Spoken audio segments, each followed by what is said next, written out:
Chapter 23. Don't do this, Remy said. We'll find another way.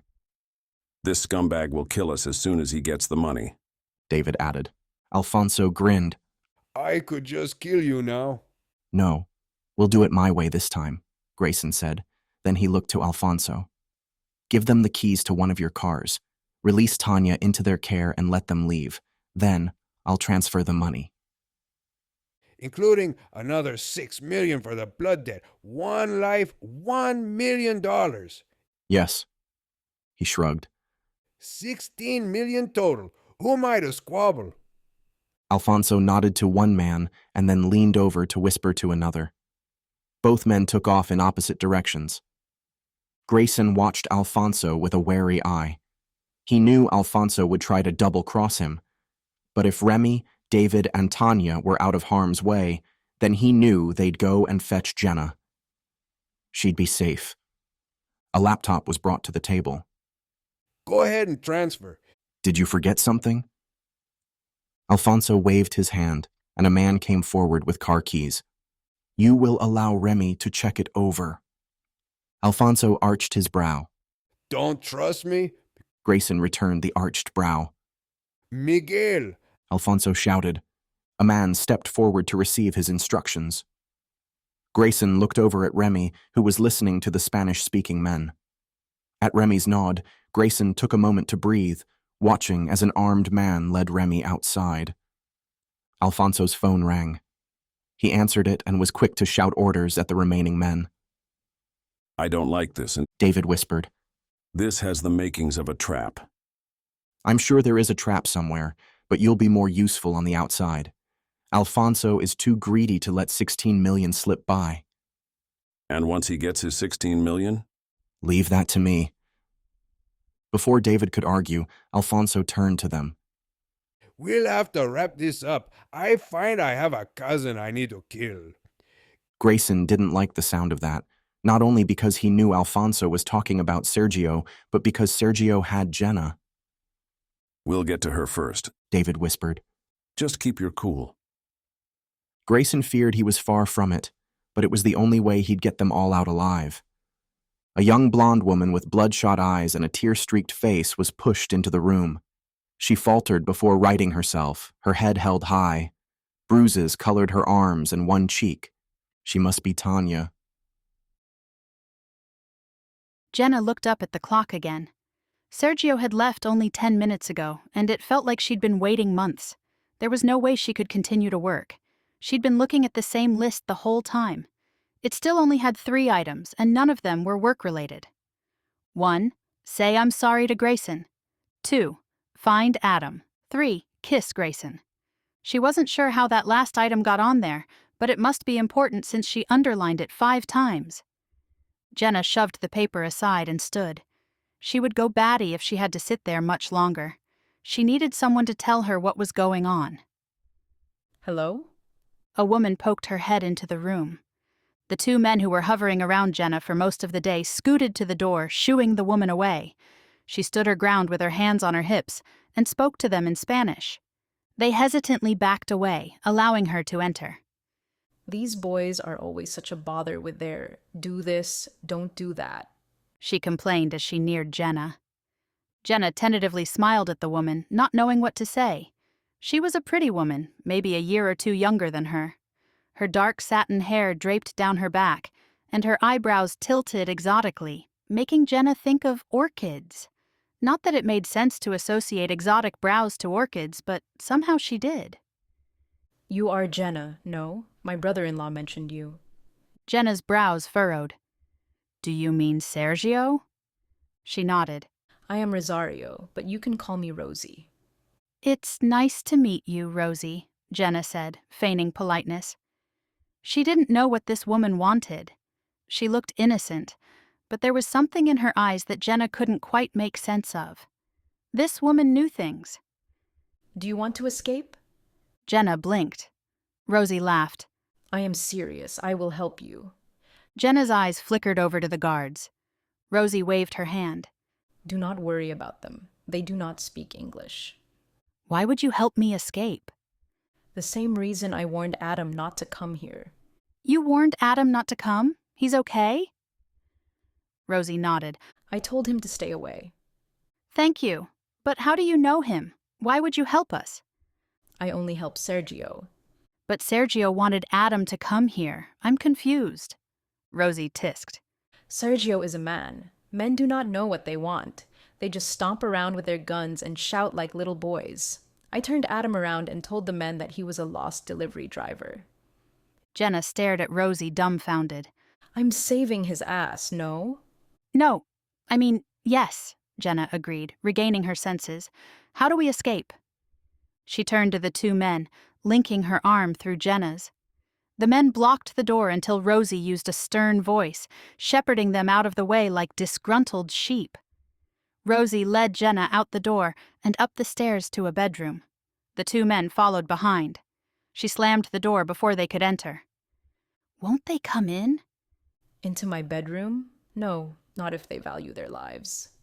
Rosie crossed the little bedroom with faded, pink-flowered wallpaper. She looked out the window and nodded. Perfect. I will need you to talk while I open the window.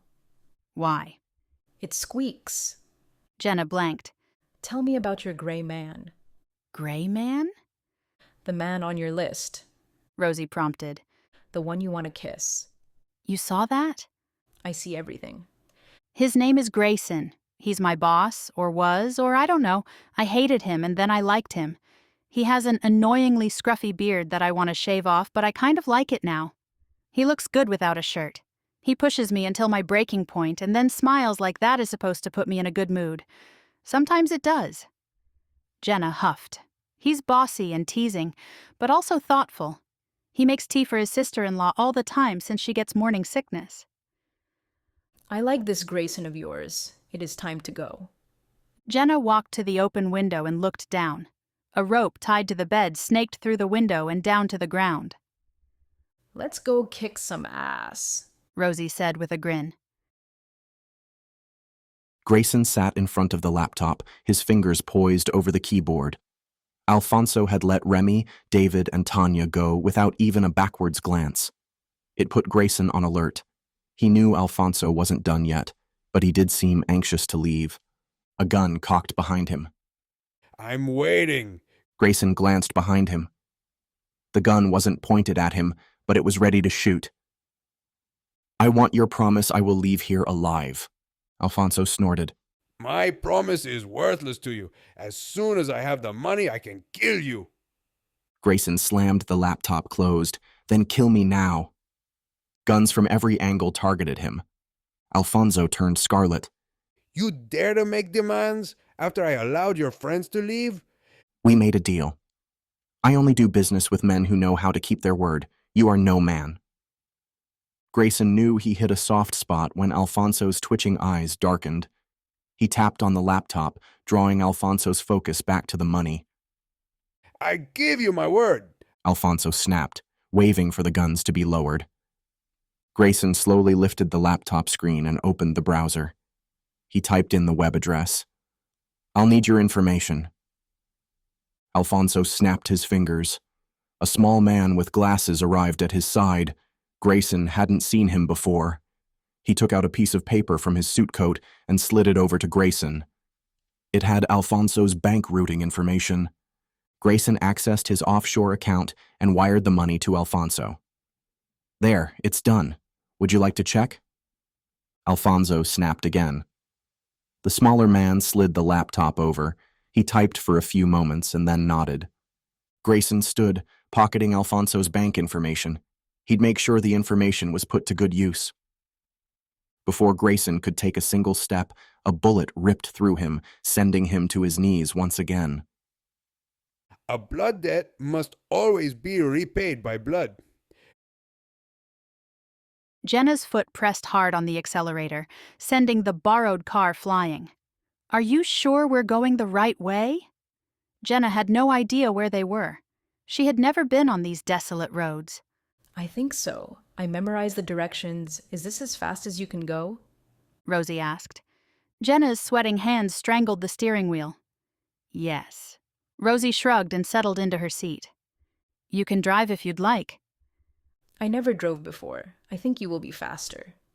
You don't have a license? No, I was never allowed to go anywhere. I think you're making up for it now, Rosie smiled. I have a lot of making up to do. A dark car barreled down the road toward them. The car had to be going as fast as Jenna. She slowed down to find them doing the same. As they passed each other, both sets of occupants recognized the other. The dark car spun around and caught up to Jenna, bringing their cars level on a 2-lane road. Jenna's already stressed hands began to ache as she concentrated on steadying the car. Stop. David leaned out the window, shouting at Jenna. Rosie reached her arm over and rolled Jenna's window down, blasting her with air. Pull over. David yelled. We are saving asses! Rosie shouted and then rolled up the window.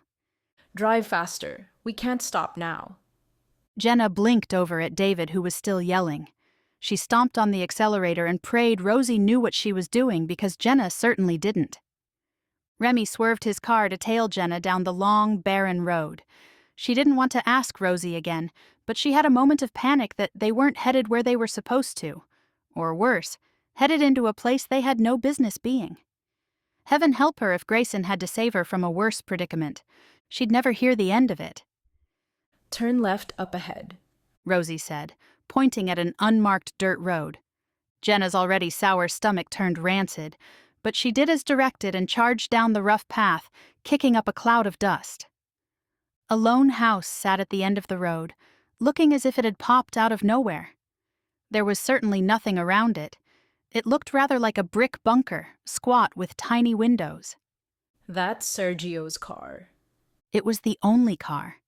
Something didn't feel right. Jenna had assumed they'd be crashing a family feud, not a single man's pad in the middle of nowhere. Parking next to Sergio's car, Jenna looked around, searching for something she could only feel. Damn it. David growled, slamming his car door and wrenching Jenna's open.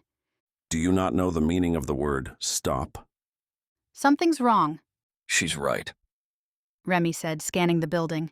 Stay here. David ordered, sounding so much like Grayson that Jenna had to concentrate hard not to roll her eyes. Where was Grayson? Why wasn't he with Remy and David? The sick feeling plowed over her again, stronger this time. As soon as David and Remy were out of sight, Jenna scooted out of the car. Rosie was right behind her. So was Tanya. Where did Tanya come from? She didn't look good. Bruises spotted her skin, but she nodded her head to continue. Jenna didn't have time to ask questions. She had to find Grayson. They scurried alongside the building and up to the front door, which was cracked open. She could hear threads of voices coming from a room or two away. She pressed the door open farther and poked her head in. Did someone say blood? Rosie asked, her head wedged between the door and Jenna. Oh my God. Dread filled Jenna as she raced through the house, searching for the voices. She stumbled into a large room with an oak table splattered with blood.